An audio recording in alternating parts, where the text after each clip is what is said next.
Hello मेरी YouTube family, हमारे YouTube channel सीमा कश्यप को स्वागत है। गाइस नमस्कार। आज मैंने करेला बैगन मैंने फ्राई कर दिया है। करेला फ्राई हो रहा है। ये फ्राई हो जाता है तो फिर सब्जी बनाते हैं।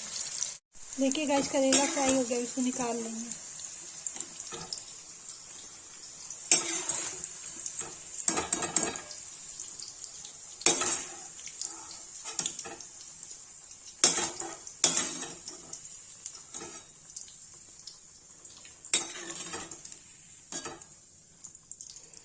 गाइस जब इसका तेल कम करके तब बनाएंगे।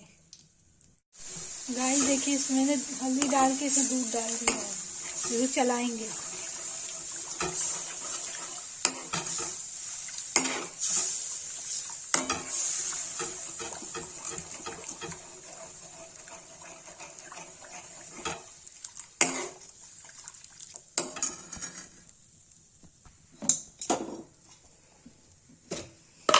क्योंकि इसमें गाइस थोड़ा सा नमक डाल देंगे।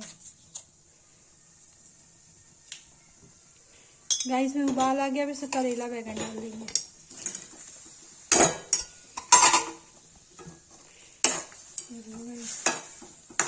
और इसको ढक के पका लेंगे कुछ देर।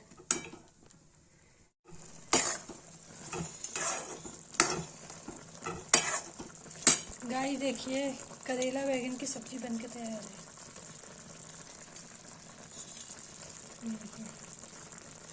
कश्मीरी लुक से मैंने बनाया दूध में डाल के, येलो येलो। जिसको ये रेसिपी पसंद आए लाइक कमेंट शेयर सब्सक्राइब जरूर करें। प्लीज़ कमेंट करें इस वीडियो को देखिए।